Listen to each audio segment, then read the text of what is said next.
never saw a man meet death with finer courage. Don't let her stay in there too long.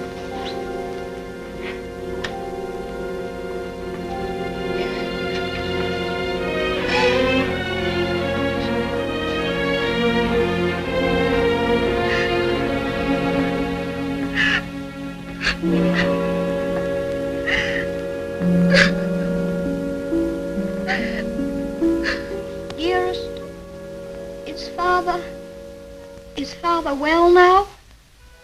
Yes, dear. He's well. He's quite well. But we have no one left now but each other. No one at all. My baby.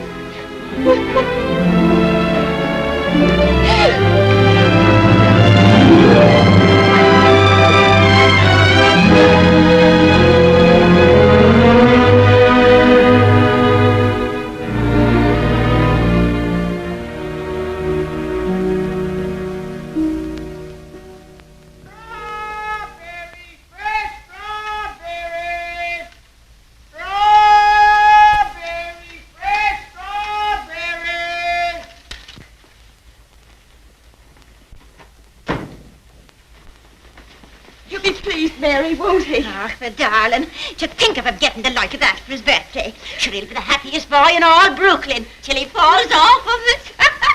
Yeah.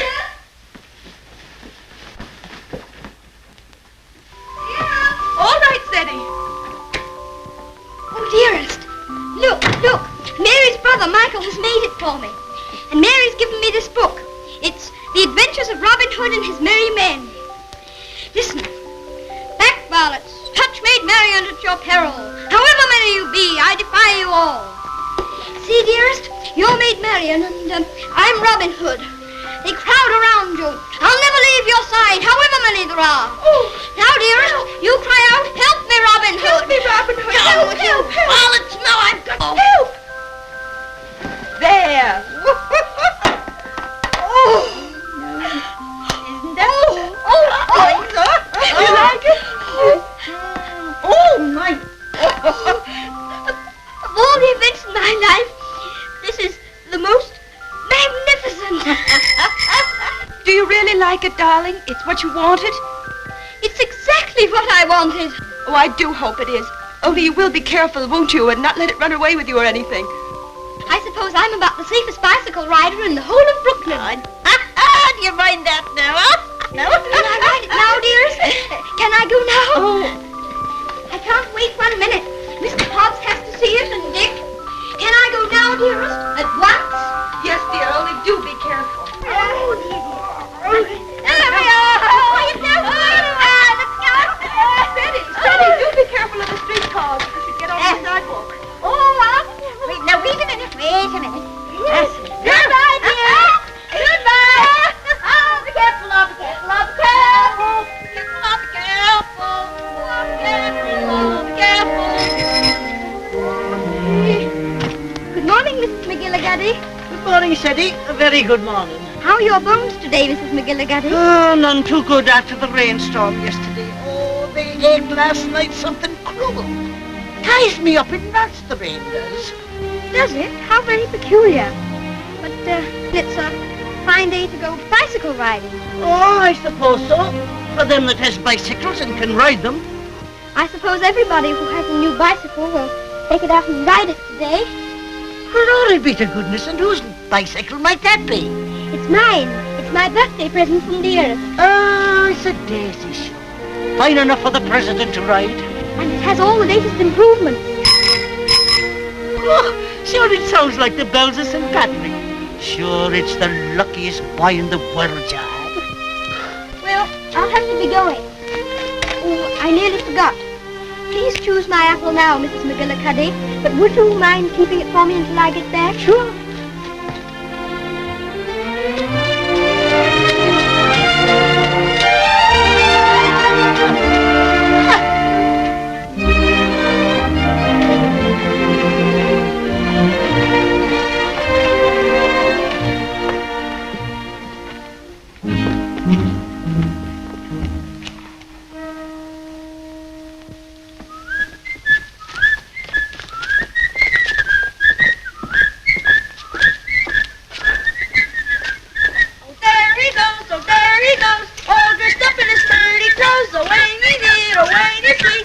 Mrs. Ferguson's for it, Ipsy. Hey, Boise, where'd you get the ice wagon? I'd like to get by, please. Give us a little ride, will you, Bub? I'm sorry, no. Scared I'll get it dirty? No, but I'd rather ride it myself. Hey, English, when'd you get back from dear old London? I'm not English. I'm an American. Now, where'd you get that kind of gab? My father was English, if it's any of your affair. Oh, does your mother know you're out? Don't you dare talk about my mother. Mama's pet, Mama's pet, Mama's pet. I think you'd better take your hand off that wheel. Want to make anything out of it? I want to make you get out of the way. You don't dast, you sissy cat.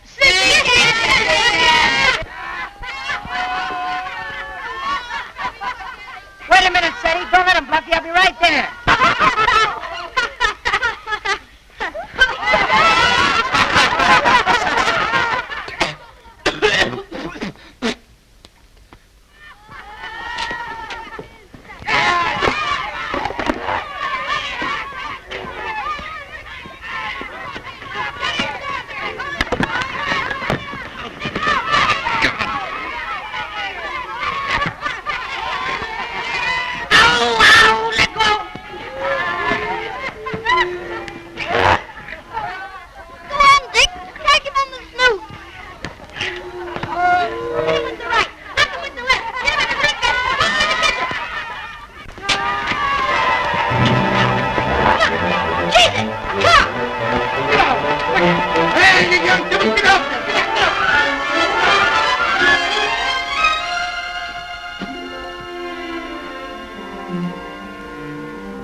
Oh, why couldn't that copper leave us alone? We had him licked. Thanks terribly for coming to my rescue, Dick. Ah, Nix, that makes us even for me giving you the mumps. They didn't even scratch it. Gee, Runkers, where'd you swipe that? Dearest gave it to me. Isn't it magnificent? It's a lot of palooza. I want you to be the very first person to ride on it. Oh, thanks.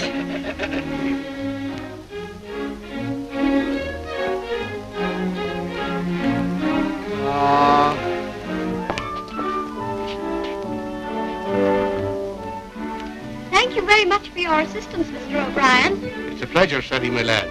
Of course, I think we might have won anyway. Sure, and don't I know it? But I had to keep you from committing murder. I tell you what, Dick, I'll just go once around the block and then you can ride it down to Mr. Hobbs' store. Make it later, 'cause right away I gotta go see my brother Ben off. He's going out west. Who is he? Where? Texas? No, Chicago. Oh, that would be splendid, riding Mustangs and shooting there. Here's my brother Ben now. Come on, Dick. I've got to leave. Well, come on down to Mr. Hobbs' store as quickly as you can.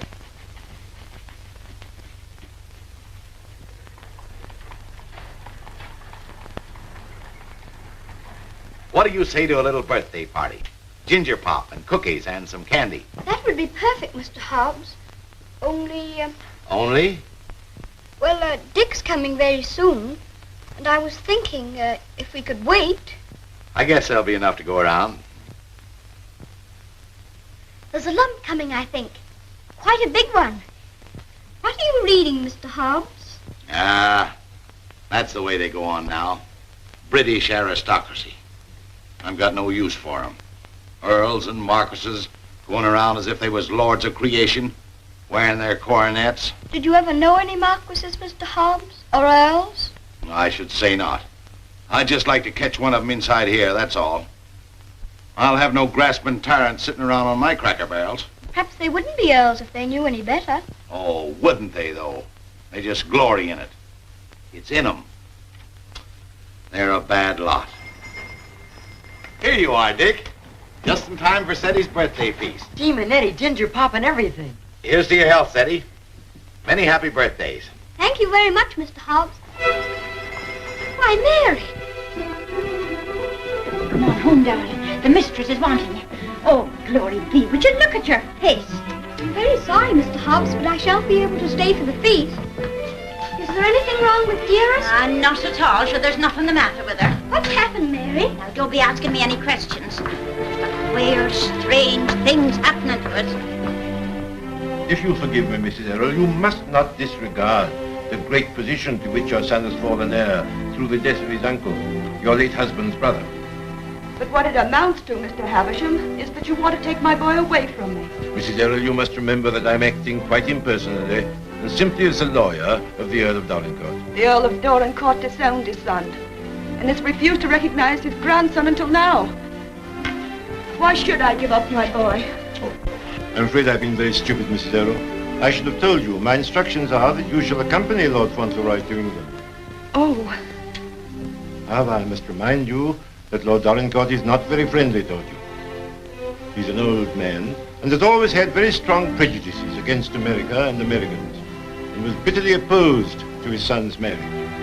He's fixed in his determination not to see you. You live at the lodge and a suitable income will be provided for you. The only stipulation is that you make no attempt to visit your son at the castle, nor even enter the park gates. There's your sister, Mary. Hello, Bridget. Why, what's the matter?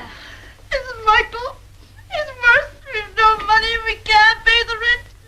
I don't know what I'm going to do. Now, Bridget, I've more important things to attend to. I wonder what your husband's wishes would have been in this matter. You knew my husband? Yes, I knew Captain Errol well and liked him, as everybody did. He was greatly attached to his old home. Yes, I know. He, above everyone, would have appreciated what this means to your son, the very great advantages he'll have. Yes, you're right. My husband would have wished it. Mr. Havisham, I must ask you to let me tell Freddie about this in my own way and in my own time. He must never know his grandfather dislikes me. If he did, it would make it harder for them to be friends. Very well. Your son will thank you for this when he's a man. I hope his grandfather would love Freddie. He has a very affectionate nature and has always been loved.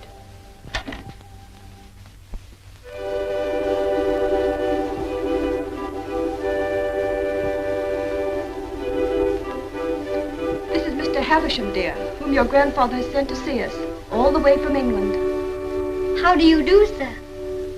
So this is little Lord Fauntleroy.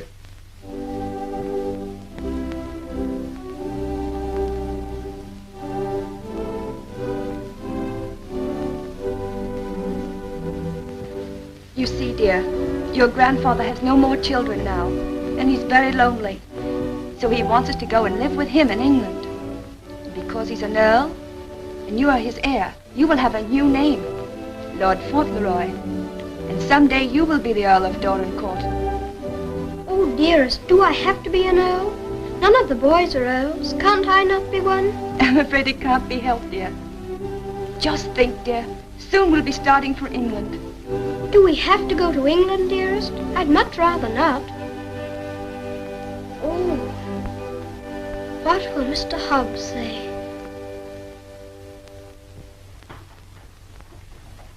Anything else, ma'am? How much is your table butter? 13 cents a pound, ma'am. 13. Why, the last I bought was only 12.5 cents. That must have been last month. It's 13 today. Oh, indeed. Well, never mind the butter. Heavens and earth, if prices go any higher, we'll all starve to death. Today. Good day, ma'am. Hello, Sadie. What's the matter? Mr. Hobbs, do you remember what we were talking about yesterday morning? It seems to me we was talking about England. Yes, and earls, don't you remember? Oh, yes. We did touch 'em up a little. That's so. You said you wouldn't have them sitting around on your cracker barrels. So I did. And I meant it, too. Just let 'em try it, that's all. Mr. Hobbs, one is sitting on this barrel now.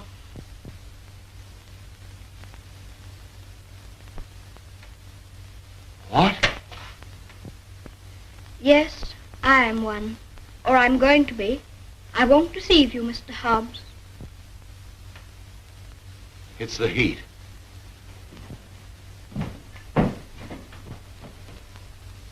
It is a hot day. How do you feel? Got any pain? Thank you, I'm all right. I'm sorry to say it's true, Mr. Hobbs. Mr. Havisham, he's a lawyer, came all the way from England to tell us about it. My grandfather sent him. Who is your grandfather? I couldn't very easily remember it, so I wrote it down. John Arthur Molyneux Errol, Earl of Dorincourt. That's his name, and he lives in a castle. 2 or 3 castles, I think. All his sons have died now. That's why I shall be an earl. Now I'm Lord Fauntleroy. Well, I'll be jiggered. One of us has got a sunstroke. Oh, no, we haven't. We'll have to make the best of it, Mr. Hobbs. What did you say your name was? Cedric Errol, Lord Fauntleroy. Well, I am jiggered. Well, you always did talk more English than American. You think there's no getting out of it? I'm afraid not, Mr. Hobbs. Dearest says that Father would wish me to do it. But if I have to be an earl, I can try to be a good one. I'm not going to be a tyrant, Mr. Hobbs. And if there's ever to be another war with America, I shall try and stop it.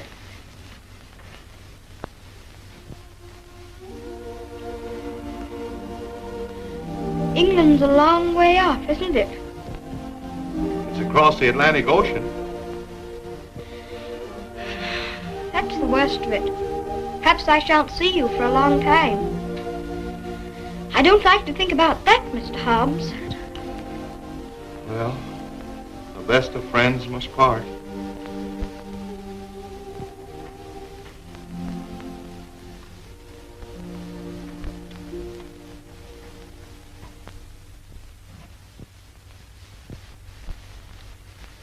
I'm afraid, Mr. Havisham, our American food must seem very strange to you. A little, ma'am.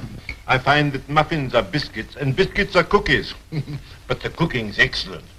And after all, it's the company that makes a meal exquisite, not the food. Thank you, Mr. Havisham.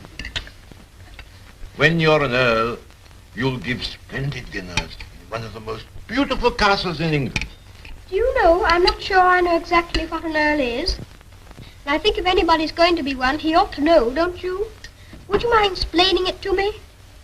Well, someone is made an earl generally because he's done some service to his sovereign or some great deed. Oh, that's like the president. Oh, is it? Is that why your presidents are elected? Yes, sir. When a man is very good and knows a great deal, he's elected president. And they have torchlight processions, and bands, and everybody makes speeches. I used to think perhaps I might like to be president, but I never thought of being an earl. Being an earl is rather different from being a president. An earl is generally of very ancient lineage. What's that? Very old family.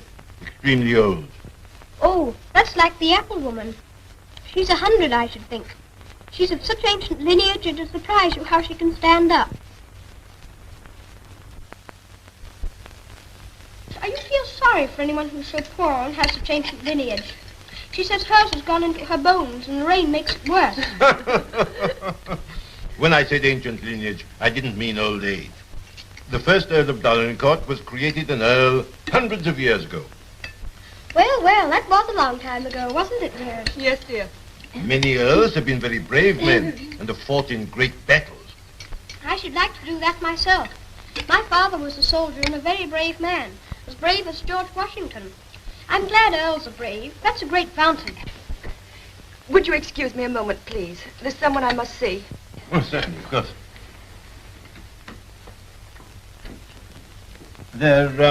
There's another advantage of being an earl. Some of them have a great deal of money. That's a good thing to have. I wish I had a great deal of money. Do you? Why? Well, there's so many things a person can do with money. If I were very rich, I'd buy the apple woman a little tent to put her stall in, and a stove. And I'd give her a shawl, because then her bones wouldn't feel so badly. And what else would you do if you were rich? I'd buy Dearest all sorts of beautiful things. Dearest? I call Mother Dearest because Father did. And there's Dick. And who's Dick? Dick fix the boot black. I buy him some new cloths, some brushes, and a new sign, and start him out fair. He says that's all he wants, is to start out fair. Is there anything else? Well, I think Mr. Hobbs would like a gold watch and chain. But what would you get just for yourself if you were rich? Isn't there one particular thing you've dreamed of having? Yes. A pony. But I suppose that would be too much to even dream about. I'm so sorry. A poor woman who was in trouble came to see me. Oh, is it Bridget? Yes, dear. I wish we could do something for her. She has 6 children, and her husband is out of work. He has inflammatory rheumatism, and that's the kind of rheumatism that's dreadful. Before I left Dorincourt Castle, the Earl said that if you expressed any wishes, I was to gratify them and give you anything you desired. Now, here are 5 pounds. In your money, $25. If you have any desire to assist this poor woman, I'm sure your grandfather would wish it. Can I have it now? Can I give it to her this minute? May I be excused, please, dearest? Yes, Freddie. Bridget! Bridget, wait a minute.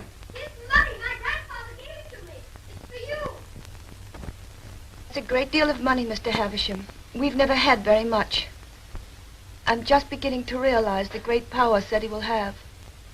Such a child still. I'm a little afraid. I think from what I've seen of him, that you have nothing to fear. Oh, I hope not. He mustn't be spoiled by all these wonderful changes.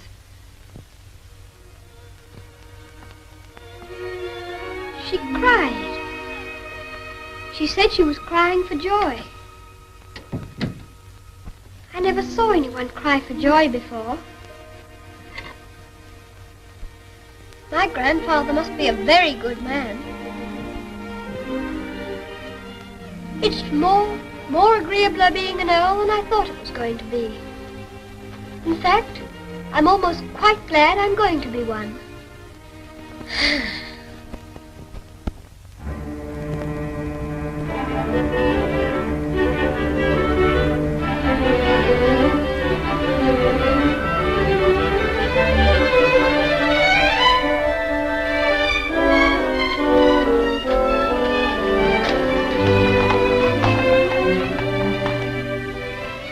We always liked that little house, didn't we, dearest? We always will like it. Yes, darling. Yes.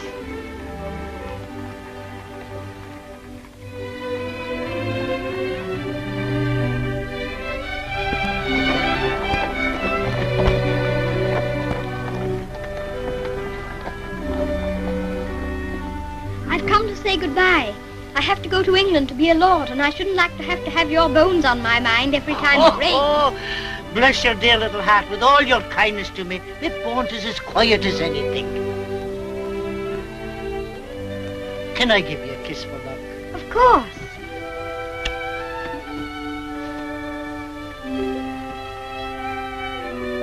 Here's an apple to eat on the boat. Thank you very much. Oh, no, darling. Why should you pay? As my late husband used to say, this one's on the house. Thank you again. Well, goodbye. Goodbye, darling.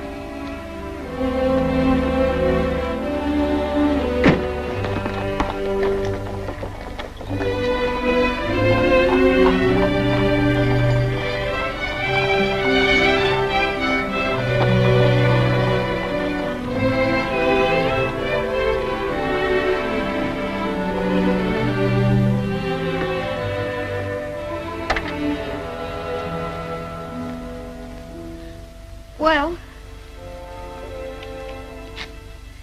Well, well, well, well, goodbye. I hope trade'll be good. Gee, if trade gets any better, I'll be rolling around in diamonds and pearls. That would be splendid, wouldn't it? I hope you have every sort of luck and happiness.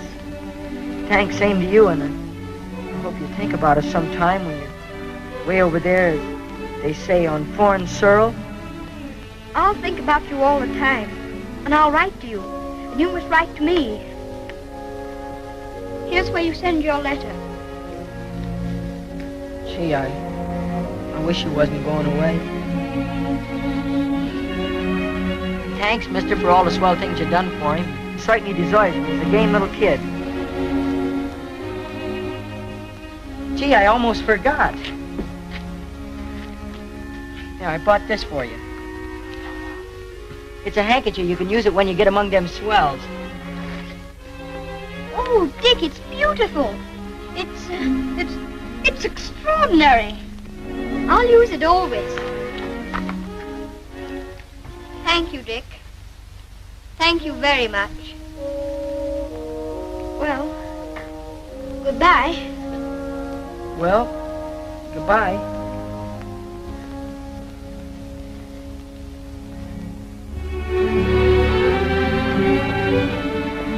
Would you mind very much not going in with me?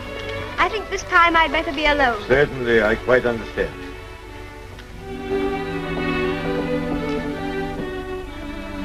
This is for you, Mr. Hobbs.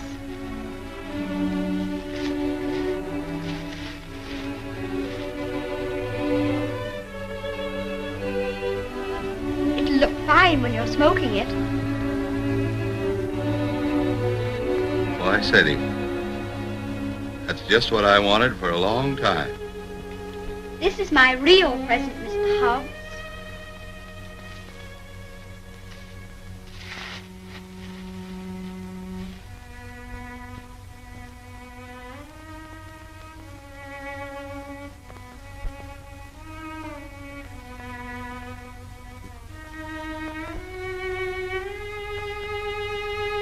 There's something written on it, inside the case. I told the man what to say. You read it.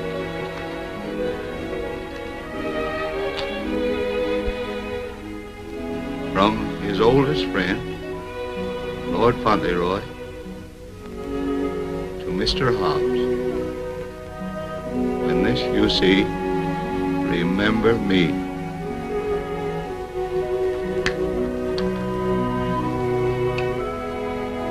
When this you see, remember me. I don't want you to forget me. Oh, I won't forget you. Don't you go and forget me when you go over there amongst those British aristocracy. I shouldn't forget you, whoever I was among. I hope you'll come to see me. Perhaps my grandfather will write and invite you. You wouldn't mind him being an earl, would you? I mean, you wouldn't stay away just because he was one. Oh, I'll come and see you. I won't be able to help myself.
Castle, dearest? No, this is Court Lodge, where you're...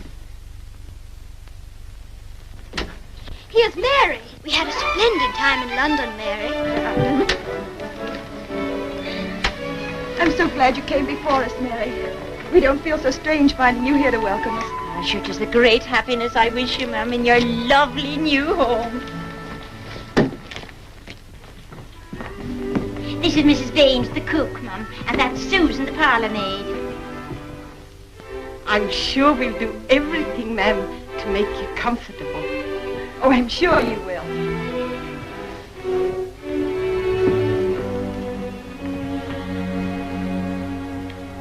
I must say goodbye. The carriage is waiting to take me to the castle. I must tell the Earl of your safe arrival. He needn't go tonight. I'd so like to have him with me my first night here. No, I'm sure Lord Dorincourt won't expect his grandson tonight. Tomorrow will be time enough. I dread so to tell him that we're not going to live together anymore.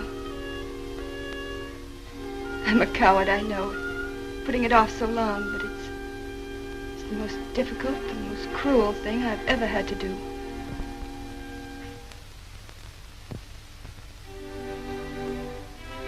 I wish you'd tell his lordship, please, that I'd rather not have the money. You mean the income he wishes to settle on? I have a little money of my own. It's quite enough to live simply on. I must accept the house, of course, because that makes it possible for me to be near Seti. I'm grateful to him for that, but... He'll be very angry. He won't understand it at all. I think he will understand. He must understand that I can't accept money from a man who hates me so much that he's separating me from my boy. I'll deliver your message.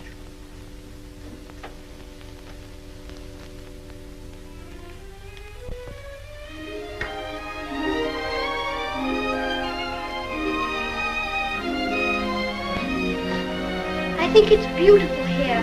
Don't you, dearest?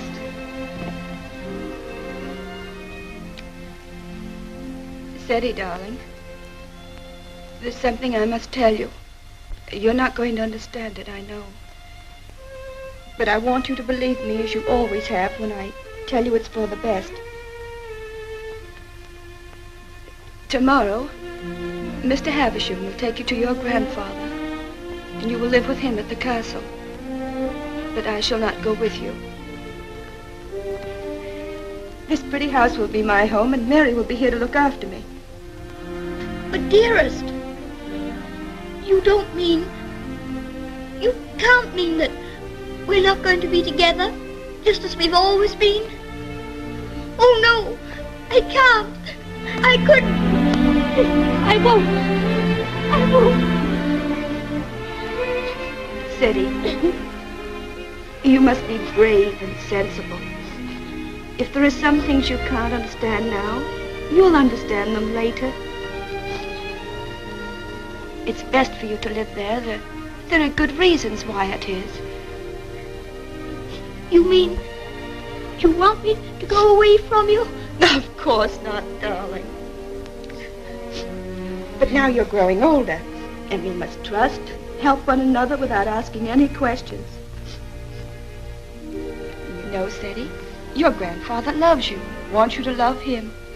He's so kind, he wants you to be happy and to make other people happy. But dearest, I can't be happy without you. But you won't be without me all the time. I'm not far from the castle here, and you'll run in and see me every day. You'll love the castle, and there'll always be something new and interesting to tell me. And I'll have things to tell you. Oh, Seti, we'll have such good times together. We'll be finding things out, both of us. We'll be explorers.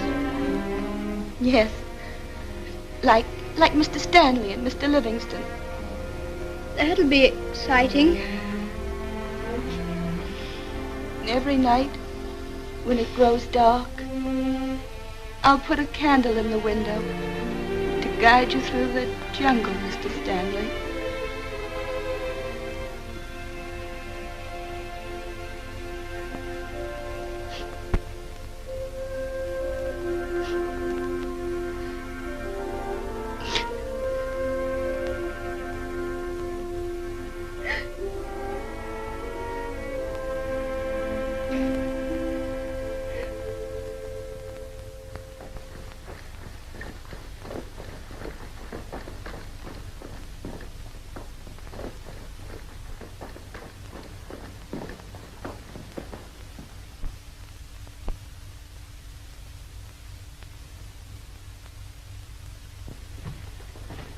Ah, Newick, how's his lordship? In a rare mood this evening he is. He told me to evict all the tenants if they weren't paid up. Oh, I dare say that'll be a job to your liking.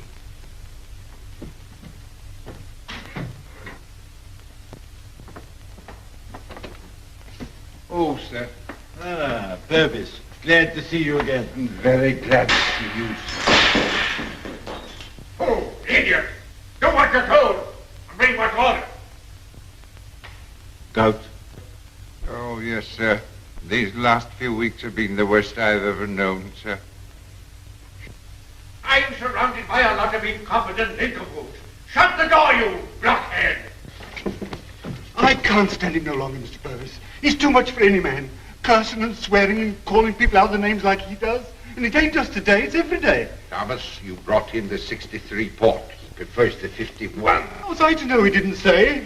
Fetch the other bottle. What business you got drinking port anyway in this condition? I can't feed and house every lazy lout in the parish, and I won't. You and your poor. I've had enough of them. But, my lord... Mr. Mordaunt is with him, sir. I said all I had to say, and now I say good night. Good day, my lord. Good day.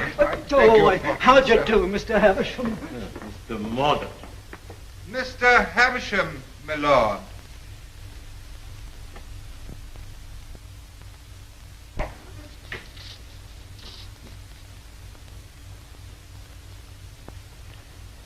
Well, Havisham, Lord? come back, have you? Put that cushion right for me, will you? Careful!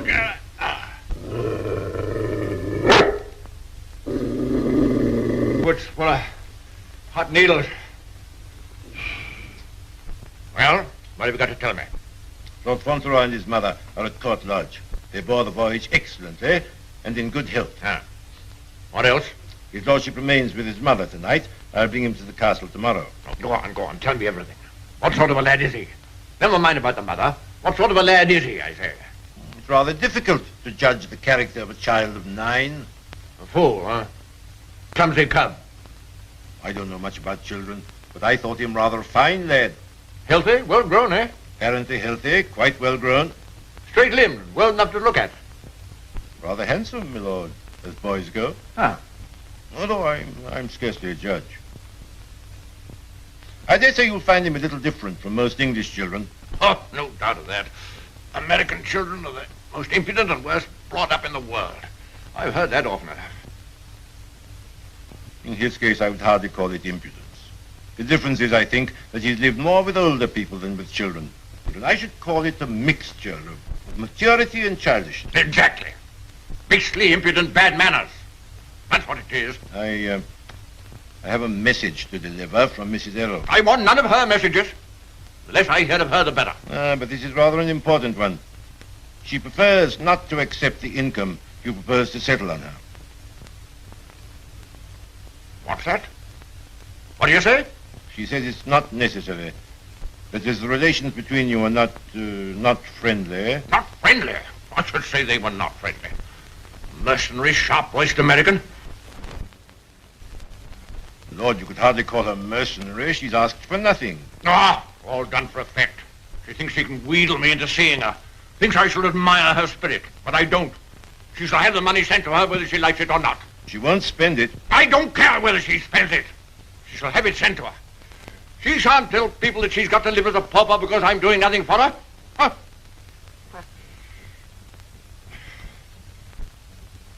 I suppose she's poisoning the boy's mind against me, too. No. I have another message that'll prove to you she's not done that. I won't care.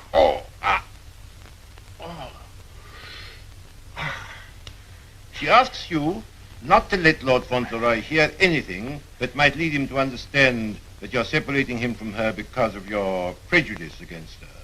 She says he wouldn't comprehend it. That it might make him fear you in some measure, or at least cause him to feel less affection for you. She wants there to be no shadow on your first meeting. Come now, Havisham, come now. You don't mean the mother hasn't told him? Not a word, my lord. Nothing has been said to the boy to give him the slightest doubt of your perfection. She's prepared to believe you the most amiable and affectionate of grandparents. In fact, he already regards you as a wonder of generosity.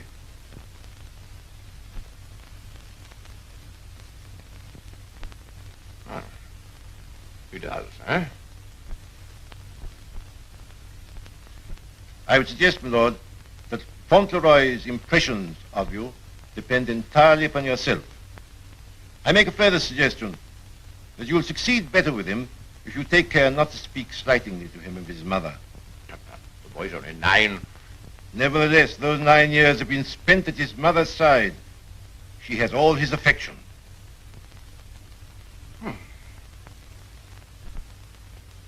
So he thinks me generous, eh?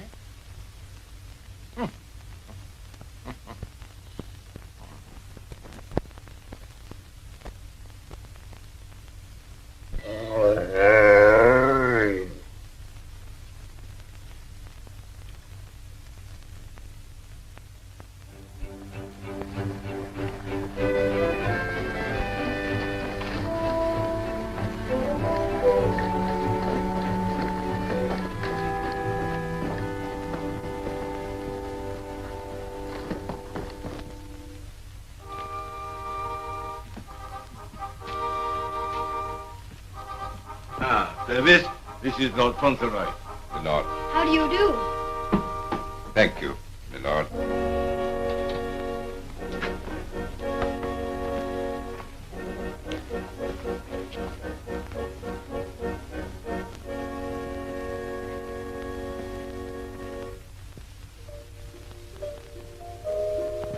My lord.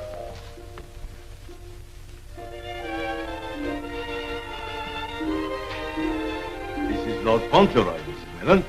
Lord Fauntleroy, this is Mrs. Mellon, the housekeeper. How do you do, ma'am? I shouldn't know his lordship anywhere, sir. He has the captain's face and way. Oh, was it you who sent the cab? I'm ever so much obliged to you, ma'am.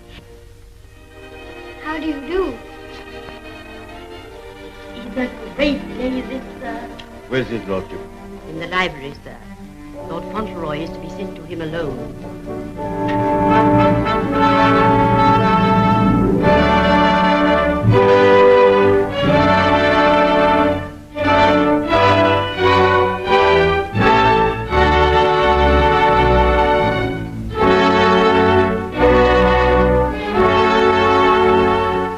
Lord Fauntleroy, my lord.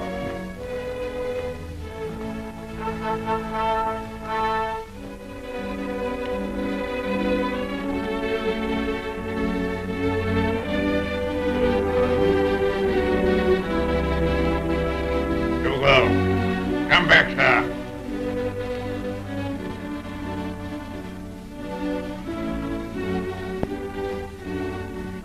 How do you do, sir?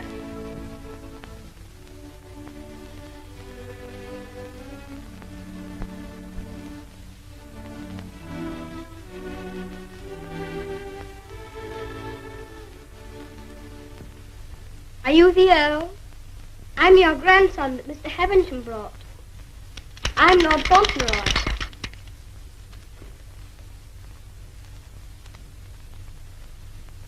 I hope you are quite well.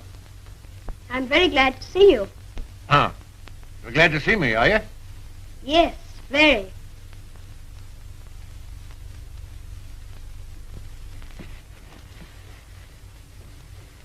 I kept wondering what you would look like if you'd be anything like my father. Oh, and am I? Well, I don't think you are, very. You're disappointed, I suppose. Oh, no. Of course you would enjoy the way your grandfather looked, even if he wasn't like your father. You know how it is yourself about admiring your relations. Eh? I'm not sure that I do. Oh, any boy would love his grandfather, especially one who's been as kind to him as you've been. Oh, so I've been kind to you, have I? Yes. I'm ever so much obliged to you about Bridget and the apple woman and Dick. Bridget, Dick, apple woman? They were particular friends of mine. You know, they were the ones you gave me all that money for. The money you told Mr. Havisham to give me if I wanted it. Oh, the money you were to spend as you liked, eh? So you spent it all on these people, did you? Bridget, Dick, and the apple woman. Yes, and I gave Mr. Hobbs a gold watch and chain and a pipe. I put some poetry in the watch. It was, "When this you see, remember me." I'm going to miss Mr. Hobbs very much. Who is Mr. Hobbs? He was our grocer. Fancy vegetables and groceries, you know. He's my closest friend. Mr. Hobbs is a very clever man. Do you know he can recite the Declaration of Independence right through? Oh. What's the matter? I just remembered you might not like to hear about the Declaration of Independence. I forgot you were an Englishman. Huh? You forgot you were English too, didn't you? Oh, no, I'm an American. You are English. Your father was an Englishman. I was born in America. You have to be an American if you're born in America. You don't... I beg your pardon for contradicting you. Mr. Hobbs says that if there's ever to be another war, that I should have to be an American. But I promised him that if there were to be another war, I should try to stop it. You would you? Dinner is served, my lord. Now, be careful, man. Be careful. Careful, man, careful. Would you like me to help you? You can lean on me, you know. Once when Mr. Hobbs hurt his foot with the potato barrel falling on it, he used to lean on me. You think you could do it? I think I could. I'm very strong. I'm 9, you know. You lean on your stick on one side and on me on the other. Well, you may try. Just lean on me. I'll walk very slowly. Don't be afraid of leaning on me. I'm all right, if it isn't a very long way. You see that old fellow in red velvet? He was the 10th Earl of Dorincourt. King George I decorated him for services during the war with Spain and Austria. He was tremendously strong. You could bend a bar of iron between his hands. You get your strength from him. How very interesting. Did you ever try putting your foot in hot water and mustard? Mr. Hobbs used to. Arnica is a very good thing, too, they tell me. Oh, thank you. I'll try it.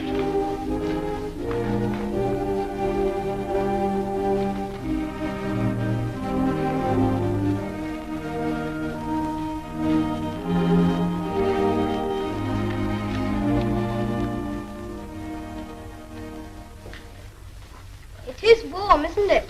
A person can't help getting warm in the summertime. Great heavens! What's that? It's a present from Dick. Isn't it beautiful? When this I see, I shall always remember Dick. Yes, I should think you would. It's a bit difficult to forget him. Dick's a professional bootblack. You'd like him. He's so square. Square? Yes. He wouldn't cheat anyone or hit a boy under his thighs. Oh. Very pleased with him. Thank you.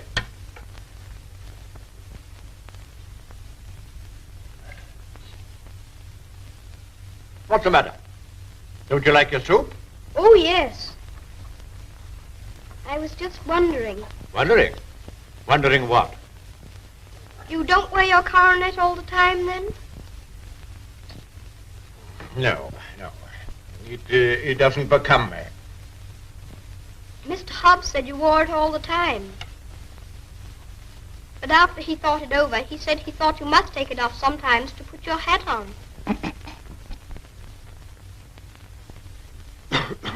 Yes, I take it off occasionally.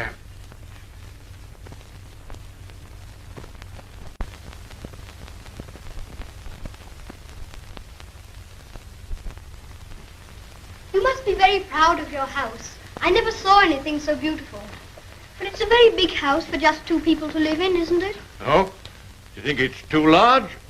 Well, I was only thinking that if 2 people lived in it who were not very good companions, they might get a little lonely sometimes. Thank you. Do you think I shall make a good companion? Yes, I think you will. I think you should be almost as interesting as Mr. Hobbs. Huh. Mr. Hobbs and I were very great friends. He was the best friend I had, except...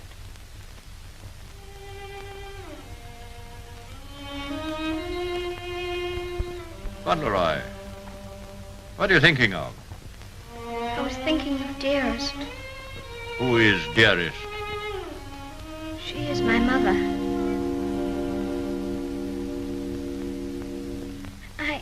I think I'd better get up and walk up and down.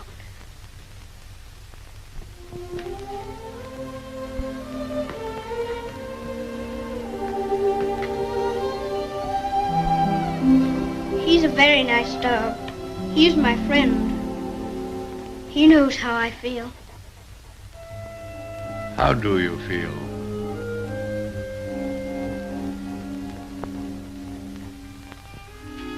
Come here.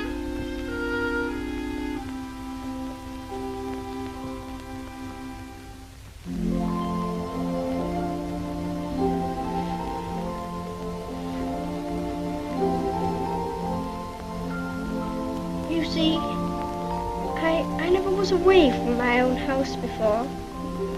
It makes a person feel a strange feeling when he has to stay all night in another person's castle instead of his own house. But Dearest is not very far away from me. She told me to remember that. And after all, I'm 9, you know. And I can look at the picture she gave me. Look, you press the spring and it opens, and there she is.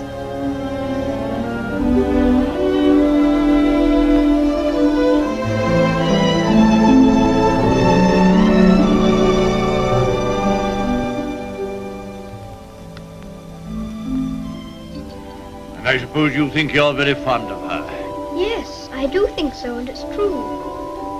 Mr. Hunt and the others were my friends. But Dearest is my close friend. My father left her to me to take care of. When I'm a man, I'm going to work and earn money for her. Oh. What do you think of doing? Well, I did think of going into business with Mr. Hobbs. But I should like to be president. We'll send you to the House of Lords instead.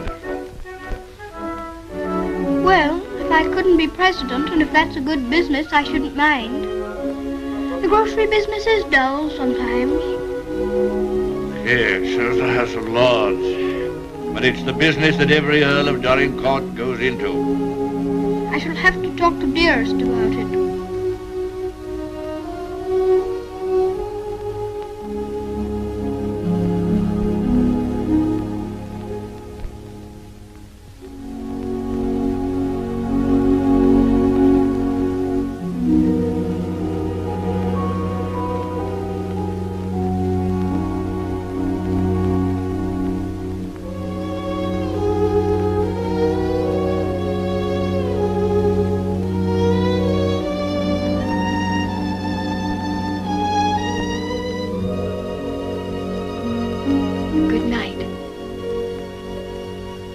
Keep you all the night. Morning, Thomas. Good morning, sir. His lordship? In the library, sir. And such goings on I never heard in all my life. Do you think it'd be all right for me to see him? Oh, yes, sir. He's expecting you.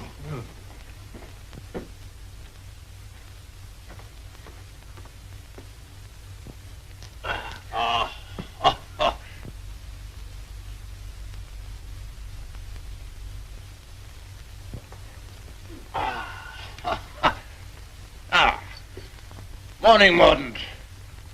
Found a new employment, you see. Any good at marbles, Mordaunt? My muscles are a little stiff, my lord, but I'll see what I can do. Oh, pity about that. I'd forgotten about your age.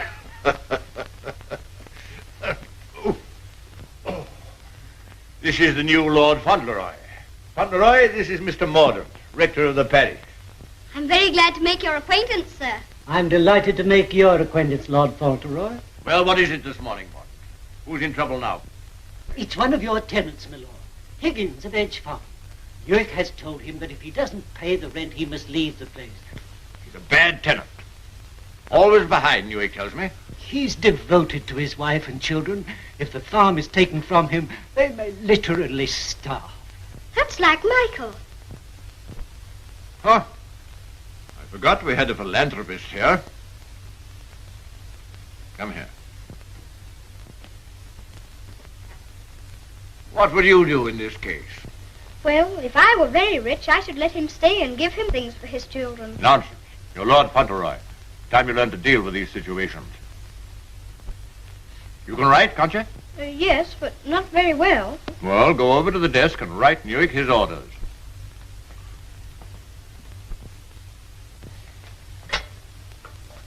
Now, what must I say? You must say, Higgins is not to be interfered with for the present.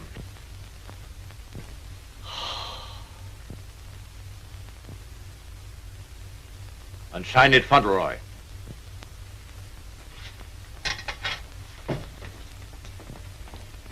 Do you think it will do?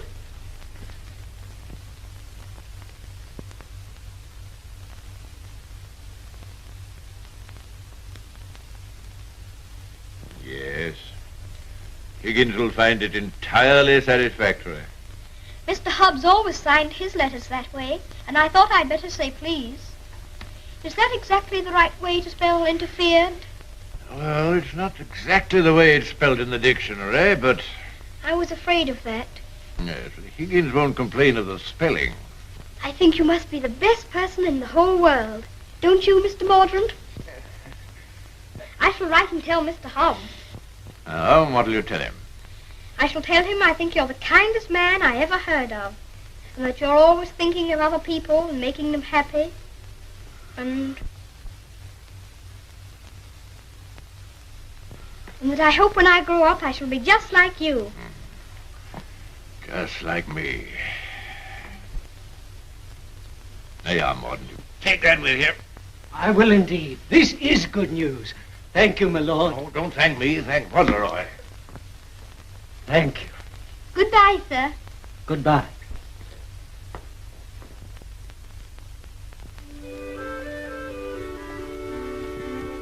May I go to see Dearest now? I think she'll be waiting for me. There's something for you to see in the stables first. Ring the bell. In the stables? If you please. I'm very much obliged, but I think I'd better see it tomorrow. She'll be expecting me all the time. Ah, very well. We'll order the carriage. And you don't care to see what's in the stables? Oh, I do. Oh, it doesn't matter. It's only a pony. Pony? Whose pony is it? Yours? Mine? Yes. Oh, I never thought I'd have a pony. I never thought that. How glad Dearest will be. You give me everything, don't you? Wouldn't you like to see it? Of course I want to see it. I want to see it so much I can hardly wait. But I'm afraid there isn't time. You must see your mother this afternoon. You can't put it off till tomorrow? Why, she's been thinking about me all the morning. And I've been thinking about her. Oh, you have you? I'll ring the bell.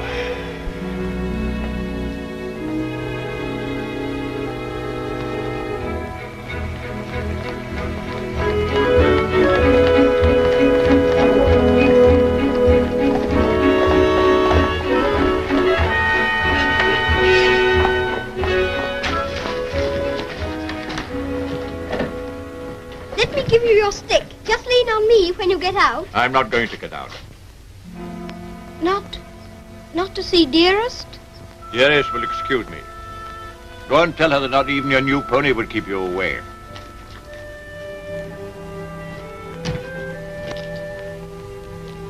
She'll be disappointed.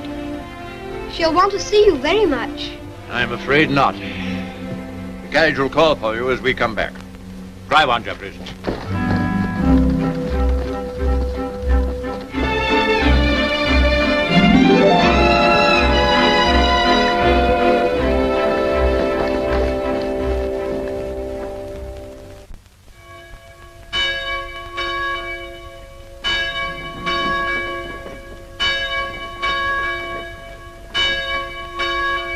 It's a shame. Parted from his own mother. Cook at Court Lodge was telling Sarah she'd never have worked for a sweeter lady than Mrs. Errol. The letter was written by the little gentleman his own self, signed with his name to. Fauntleroy, as large as life. The little precious. Aye, that's the mother. Pretty young thing, too. Good morning, ma'am. Good morning. God bless you, ma'am. Thank you. Good morning, ma'am. Good morning. It's his lordship coming to services. That's a new notion.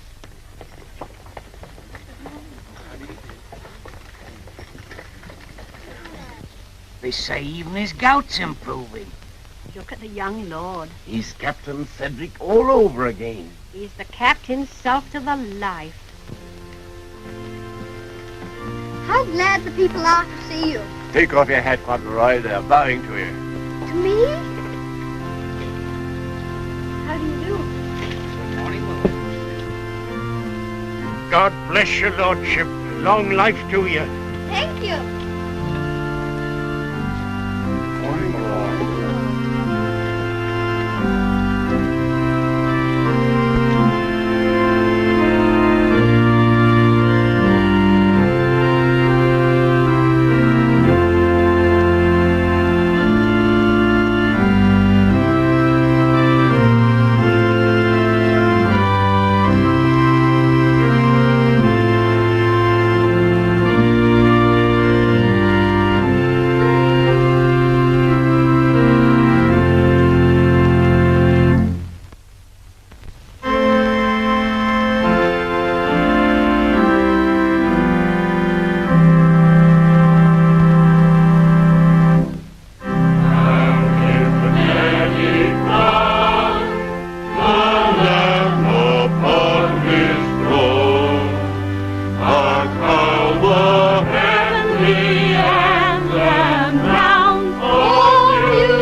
Yes, I suppose he's come to have a look at his new landlord. Yes, my lord.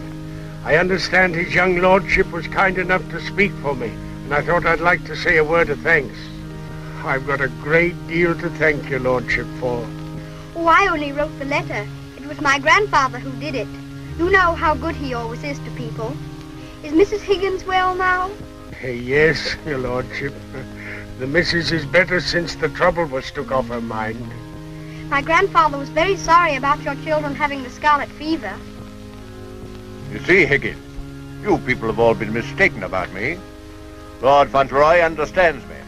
If you want a little reliable information on the subject of my character, apply to him. Get in the carriage, Fauntleroy.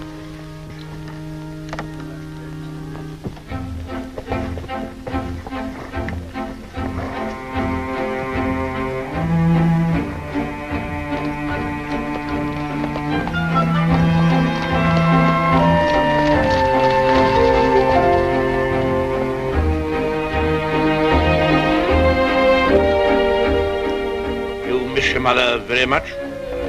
Yes, sir. I miss her all the time. You don't miss her, do you? I don't know her. I know, and that's what makes me wonder. She told me not to ask any questions, and I won't, but See her almost every day, don't you? Isn't that enough? We used to see each other all the time. We could tell each other things without waiting. Well, don't you ever forget about her? No, sir, never. I shouldn't forget about you, you know. If I didn't live with you, I should think about you all the more.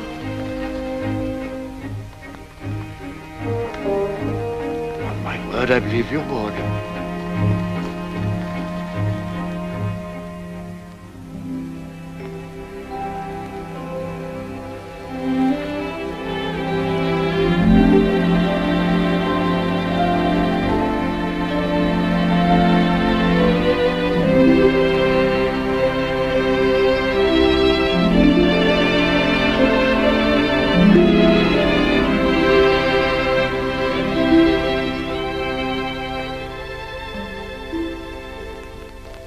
Such a good Earl, he reminds me of you. He is a universal favorite. Well, reminds me of you. Think of that now. He's known this Earl only a little while, and we was lifetime acquaintances. I don't know as I want him to be reminded of me by this Earl. They've been using influence on him, I bet you. You're right. They got twisty ways, those aristocrats. They'd wheedle their little finger around your heart as soon as look at you. All for their own purposes, mind. It's a pity they're making an oil out of him. Yeah. He would have been a shining light in the grocer business. A shining light. Do you know any particulars about that stuff like castles and oils? No, not much. Except they're haughty and mean. Share's a Jim Dandy letter he wrote. Almost as good as seeing him. Only it ain't, of course. Oh, he was a plum daisy of a kid. I bet you sometimes he wishes he was back here. I do. You lonely? Oh, not so bad. Where you living now? Oh, me and two other fellas, we got a room in a lodging house. The other two fellas, they get drunk and fighting, but it's cheap. Oh, that's no sort of a place for a lad like you to be living. Now, look here. I got a clean, dry loft over my stable, and there's an old bed you can have. Why don't you come here and stay? Won't cost you a cent. Gee, do you mean that, Mr. Hobbs? Why, certainly I do. Yahoo! Gee, Mr. Hobbs, talking about oils. You ain't no oil, you're a prince. Oh, sure.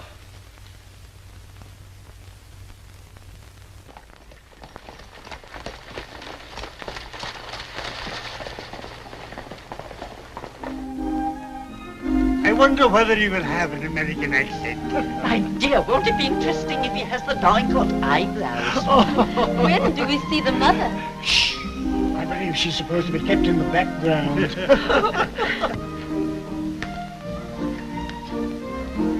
Well, Molyneux, is this the boy? Yes, Constantia, this is the boy. Fauntleroy, this is your great aunt, Lady Lorridale. How do you do, great aunt? How do you do, young man? You're like your father. I loved him more than most people in this wicked world. Oh, did you know my father? Know him? Of course I do. Oh, then you must meet Dearest. She will enormously like to talk to you about him. You see, I was the only one she could talk about him to who knew him. And I was so small when he... Yes, Fauntleroy, this is your great uncle, Sir Harry Lorridale. How do you do, sir? Hear you're fond of horses. I'll confess to you, Constantia, that what you'll probably see for yourself. There's a risk of my becoming rather an old fool about him. Becoming? By the way, the mother, what does she think of you? I don't know. I haven't asked her. You must come over to Lorridale Park one day and see us. There are some new cocker puppies in the kennels. You shall have your pick. Oh, thank you very much indeed, Uncle. Only Dougal might be offended. You see, he's very fond of me, and I really shouldn't like to hurt his feelings. Hurt his feelings. That's a good one. Did you hear that, Conner? Hurt his feelings. This is Miss Herbert Fauntleroy. I want you to be great friends with her. How do you do? Have you met Dougal? He shakes hands beautifully. Shake hands with Miss Herbert, Dougal. He's a great friend of mine. I like making friends, don't you? Yes, I do. May I be your friend? And Dougal. Oh, yes, if you please. How's your lumbago, Fortescue? Better, I hope. Thanks. much better. I've known Dorincourt as well as anyone could know him for 35 years. And that's the first time he's ever bothered to inquire about my health. Most extraordinary. Havisham, you're late. What's kept you? Beg your pardon, my lord. I was detained by extraordinary news. News? What? What news? Not now, if you don't mind. Later, my lord, later.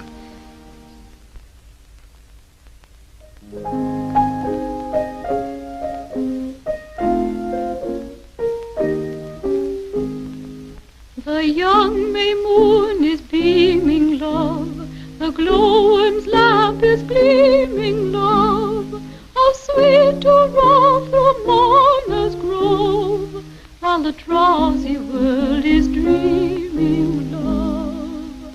Then awake till rise of sun, my dear. The sage's glass will shun, my dear.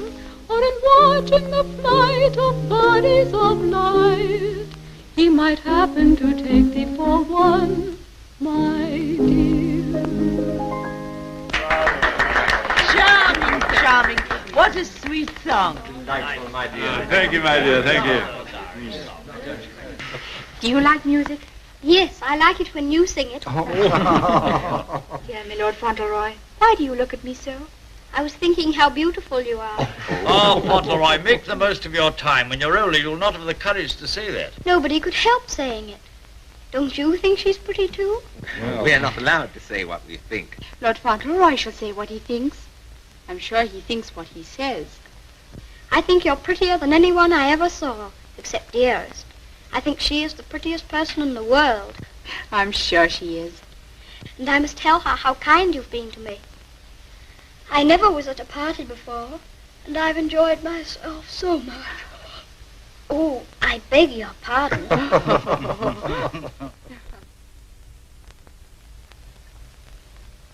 Good night, little Lord Fauntleroy. Sleep well. Thank you very much.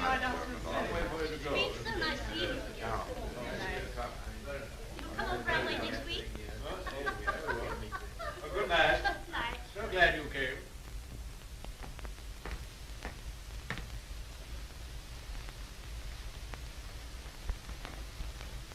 Well, Havisham, what in the world's the matter? Something serious must have happened to make you behave like this. What is it? It's bad news. The very worst of news, my lord. I'm sorry I have to be the bearer of it. Why do you look at the boy so? You hang over him like a bird of ill omen. Has it anything to do with Fauntleroy? My lord, I waste no words. My news has everything to do with him. If we're to believe it, it's not Lord Fauntleroy who lies asleep before us, but only the son of Captain Errol. The present Lord Fauntleroy is the son of your boy Bevis, and at this moment is in a lodging house in London. What do you mean? You're mad. It's a lie. An abominable lie. If it's a lie, it's painfully like the truth. A woman came to my chambers this morning and told me that she married your son Bevis in London 11 years ago. She showed me the marriage certificate. The child was born shortly after Bevis deserted her and was taken by her to America. Oh, the woman's obviously an imposter. It's a trumped-up fraud. I'm afraid not, my lord. I saw the boy's birth certificate. She's, I'm afraid, a very ignorant person. But she's consulted a lawyer who advises her that her son is, of course, Lord Fauntleroy and the rightful heir. She demands that his claim be immediately acknowledged. I'll protest this to the last. I'll disown Bevis's boy. I'll have nothing to do with him or his mother. You can't disown him, my lord. Nothing we can do can keep the eldest son's child from his inheritance.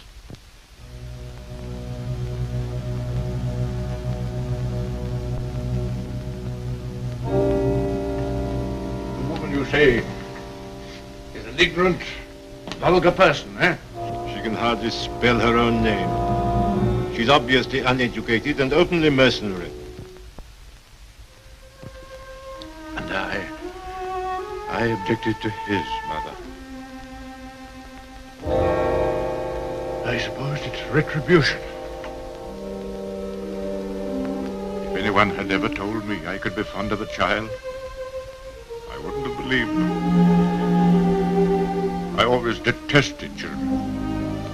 My own more than most. But I'm fond of him. Oddly enough, he's fond of me. You know, Havisham, I'm not popular. I never was. But he's fond of me. Never was afraid of me. Always trusted me. Yes, Havisham. He'd have filled my place better than I filled it. He'd have been an honor to the name. You rang, my lord? Take Lord Fauntleroy to his room.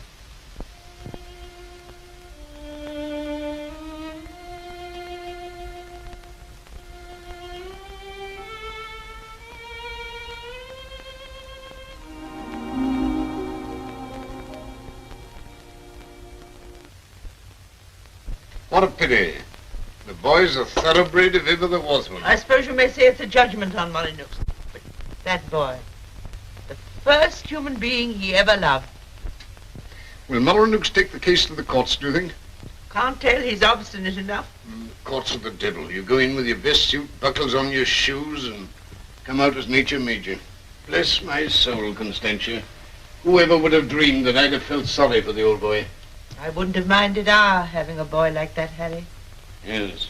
Better luck for us, old girl, if we had. Huh? I'll tell you one thing. If his little lordship loses his title, the village loses the best friend it has. Aye, that's right. And I'll tell you another thing. It'll drive the Earl mad if this goes wrong for him. Why, he's been so proud of the boy, you'd hardly believe it if you knew him for what he was before. And the new one's no lady, that's sure. Bold-faced thing, that's what she is. A dark-eyed, brazen-faced wench. Is the Earl coming now with Mr. Havisham?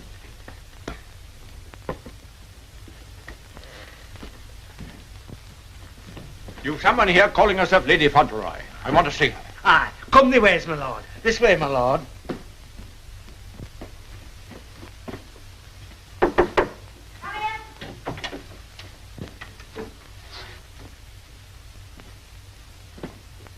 Earl of Dorincourt.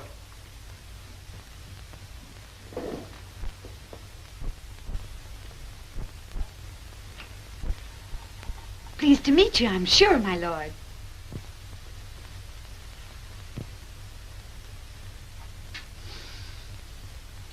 Bevis?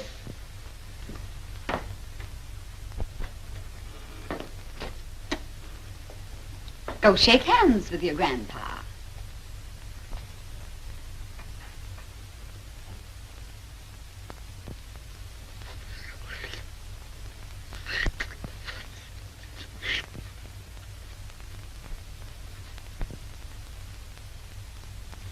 So that's the way you're going to treat your grandson, is it? Ah, you needn't try to look so fierce about it. He's your grandson, all right. Yes, my lord. We have proof of the young gentleman's birth. He is the son of the late Lord Fauntleroy. Allow me to introduce myself. Joshua Sneyd, at your service. My card. I've already had the pleasure of making Mr. Havisham's acquaintance. Lady Fauntleroy has placed all the evidence in my hands. I can assure you, my lord, it is sufficient to justify her case should it come into court. But may I suggest that we come to an arrangement and settle this matter amicably on a friendly basis? Friendly? Ha! Look at him staring at me as though I was dirt. Me, his own daughter-in-law. Oh, your son Bevis married me, all right. And a fine rotter he was. But he was the father of my boy, and I can prove it. Lady Fauntleroy, please. You may think you can fight me, but a lot of good it'll do you. They don't love you around here, and you know it. I've heard plenty about you and your dirty, snobbish pride. Plenty of pride you'll have when I'm finished with you. Unless you want to climb down off your high horse and get reasonable with your own flesh and blood. Lady Fauntleroy... You shut up! I'll stop at nothing, do you hear? I'll drag this case through every court in the land. I'll let the whole world know what you are. You and your precious son, Bevis, deserting me and his own child, a babe in arms. How I've suffered, heaven only knows. And you standing there looking at me and my boy as if we was scum. You ought to be ashamed of yourself. You say you married my eldest son. If that's proved to be true, the law's on your side. In that case, your son will be Lord Fauntleroy, and you will be provided for. But I warn you, the matter will be sifted to the very bottom. I'll only add that I want to see nothing of you or your boy as long as I live. After my death, you can, unfortunately, do as you please. Yes, you're exactly the kind of person that I should have expected my son Bevis to choose.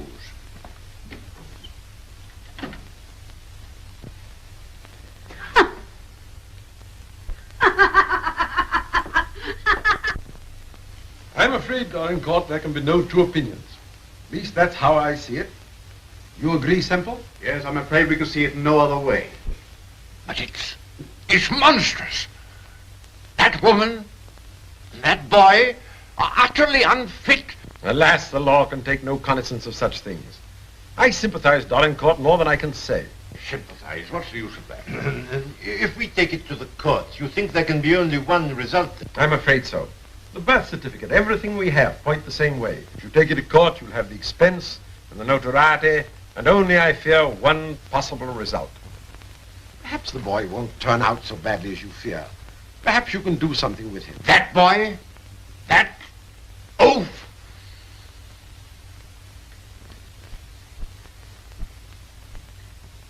With the other one?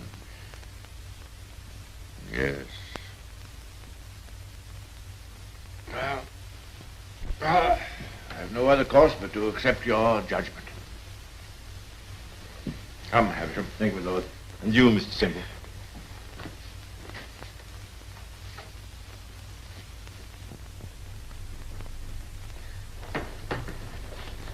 It's the Earl, ma'am. The Earl himself. Show him in.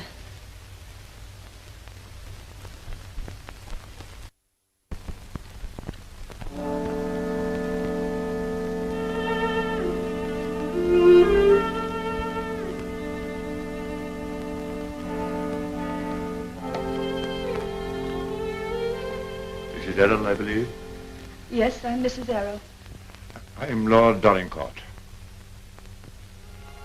The boy is very like you. People have often said so. I'm glad to think he's like his father, too.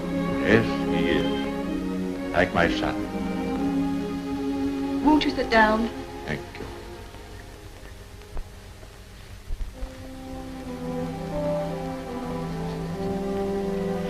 I've come to tell you that I've had the very best, the highest legal opinion. I'm sorry. This outrageous woman and her child. Perhaps she cares for him as much as I care for Seddy, my lord. Her son is Lord Fauntleroy. Mine is not. Yes, I'm afraid you're right. Perhaps you would prefer that Seddy should not be the Earl of Dorincourt. It's a very magnificent thing to be the Earl of Dorincourt, my lord. I know that. But all I care about is that Seddy should be what his father was. Brave, just, and kind, always. A striking contrast to what his grandfather is, eh? I haven't had the pleasure of knowing his grandfather. I know my little boy believes. I know that Seddy loves you. Would he have loved me if you told him why I didn't receive you at the castle? No, honestly, I think not. That's why I didn't wish him to know. Well, there are very few women who wouldn't have told him. Yes, Seddy is fond of me. And I'm fond of him. I can't say that I was ever fond of anyone before. But he pleased me from the first. I'm an old man. I was tired of my life. But he's given me something to live for. More than that. More than that. I'm proud of him. I was satisfied to think that one day he'd be taking my place as head of the family. miserable.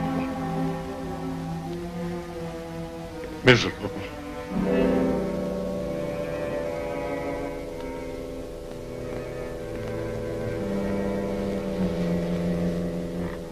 Please sit down. You've been so much troubled, you must be tired. And you need all your strength. Thank you.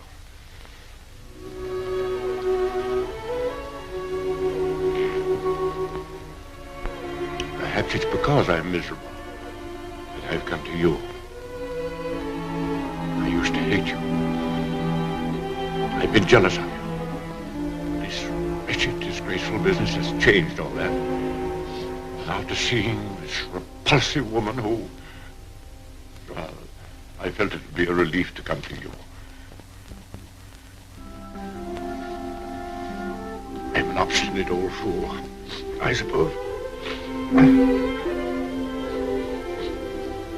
I know I've treated you badly.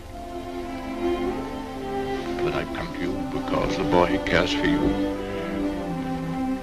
And because I care for him.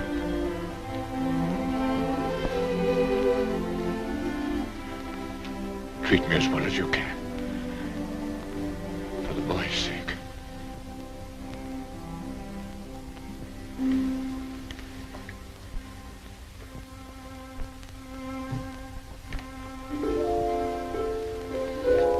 Whatever happens, he shall be provided for. Sadie shall be taken care of now and in the future. Always. Thank you. You like the house? Oh, very much. It's a cheerful room. May I come back again and talk this matter over? As often as you wish.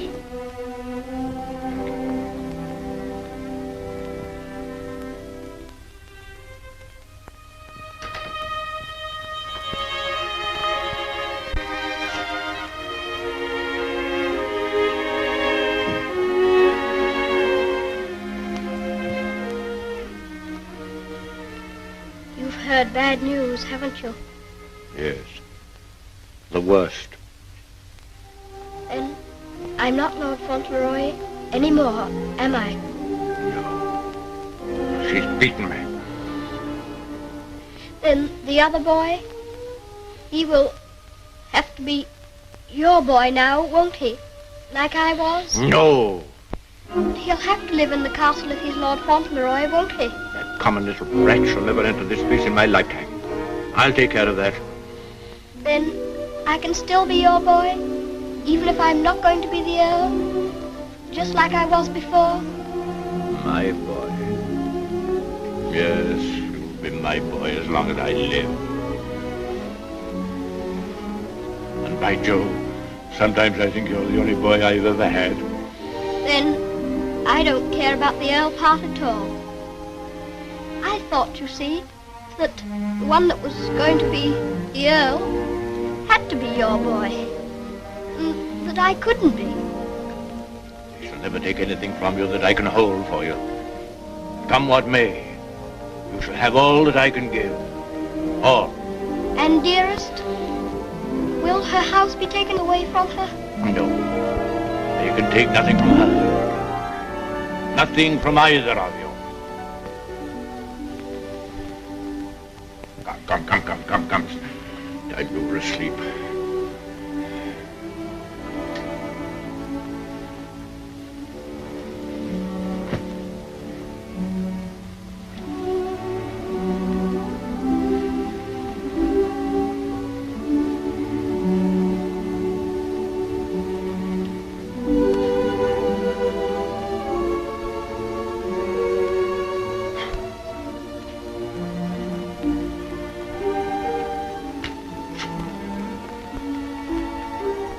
Good night, Grandfather.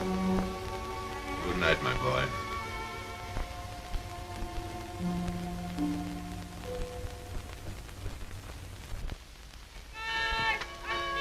The aged Earl remains secluded in his castle and refuses to have any communication with the rightful heir. Oh, we know that stuff. They've been printing that for the past weeks. Is there anything new about SETI? Yes, here it says, The prospects do not look very bright for the false claimant, Cedric Errol of Brooklyn. Well, I'm jiggered. At last they've succeeded in robbing him out of being an earl. I thought you was against oils. So I am. Ain't it just like him? Cheating the poor kid out of his rightful estates. Now what's going to become of him? I know one thing. He done everything in a well for me, and he can always come back here and have half of my shoe shining business. Well, now I'll tell you, Dick. I'd always had it in my mind that said he would come in with me someday. He'd be a shining light in the grocer business. The new Lady Fauntleroy was formerly an actress. She is said to have played in New York and London. Continued on page 5. Here's a picture of her.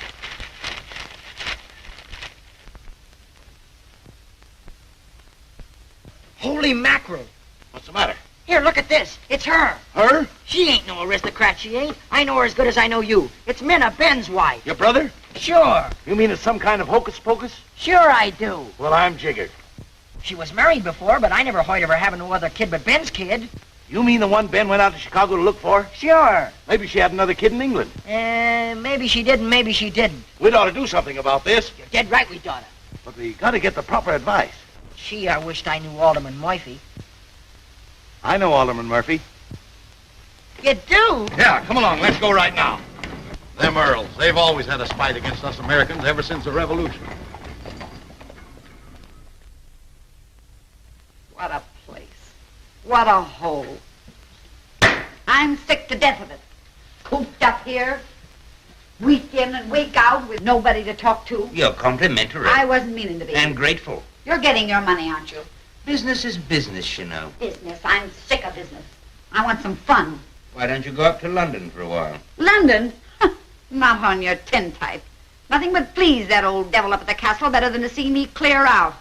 Well, I'll stay here in this rotten country pub. You've lived in worse places in your time, I've no doubt. That's none of your business.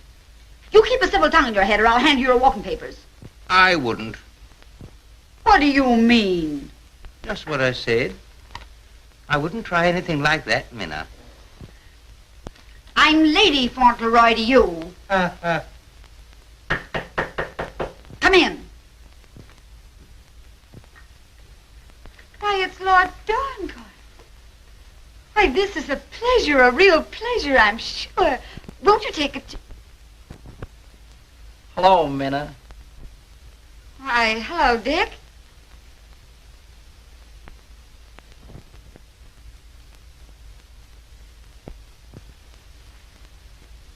Hi, Ben. What are you doing here? Where have you been all this time? Do you know her? Funny if he didn't, seeing as how he was my second husband. Where is the child? What child? You know what child, our boy Tom. Oh, Ben. But you know, you must have heard. Someone must have told you. Told me what? It was pneumonia. Only 3 days and he was gone. It broke my heart. I meant to write you, but I didn't know where you were. If that's true, who is this boy you've got with you? That's none of your business, Ben Tipton. Can I see him? No, you can't. Tell us, please, why Mr. Tipton should not see your boy. Oh, hello, Uncle Dick. Well, I'll be jiggered. You shut up! You're a dirty pair, you are. Coming all this way to spy on me, trying to do me hurt. I'll have the law on you for the way you're hounding me. You... Silence! Come here, Tom.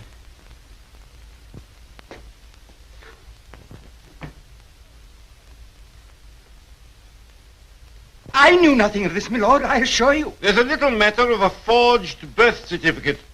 But I swear to you... Never mind, Havisham. I've had enough of this. Too much. The sooner the pair of you are out of this country, the better. Come on, Havisham. You'll be sorry for this, you will. It's prosecution, that's what it is. It's robbery.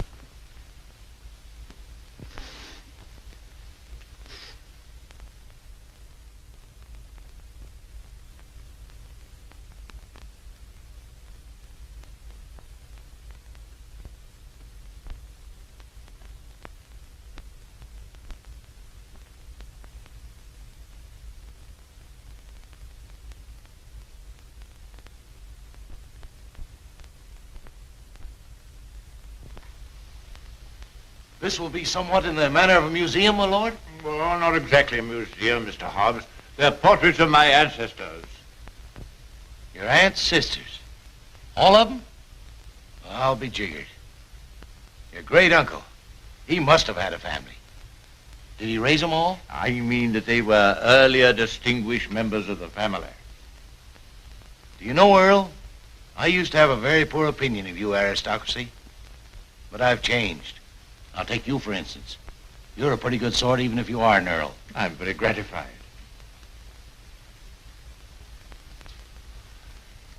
Bit gay, wasn't he? Yes, that's why I have the gout, Mr. Hobbs. Oh. And they was all earls, and said he's going to be one, and own all this. And he'll be worthy of it, Mr. Hobbs.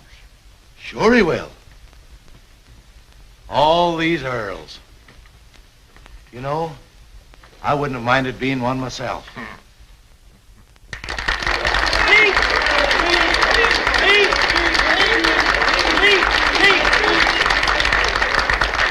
Thank you very much. It's such a lovely day. I always like having birthdays, but never one so much as this because you're all so kind to me.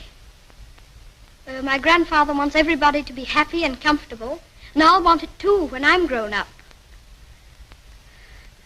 I think that's all because I'm not very good at making speeches, but I must say that I'm very much obliged to you for liking my birthday.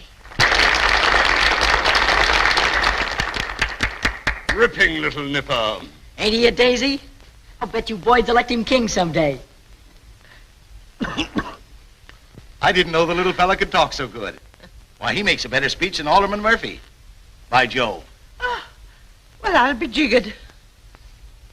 And I've another birthday present for you. Another one besides all the things this morning? Yes, the best of them all. Oh, dearest! Oh, dearest! Oh, dearest, I was wanting you here. I was wanting you here so terribly much. Were you, darling? Fauntleroy, your mother's come to live with us in the castle. To live with us? To live with us for always? Are you sure you really want me? We've always wanted you, but we weren't exactly aware of it. Well, Mr. Hobbs, it's so nice having you here with us. I dread to think of you ever going back to America. Not to live there. Not to live there. America's a good enough country for them that's young and stern, but there's faults in it. There's not an aunt's sister among them. Nor an earl.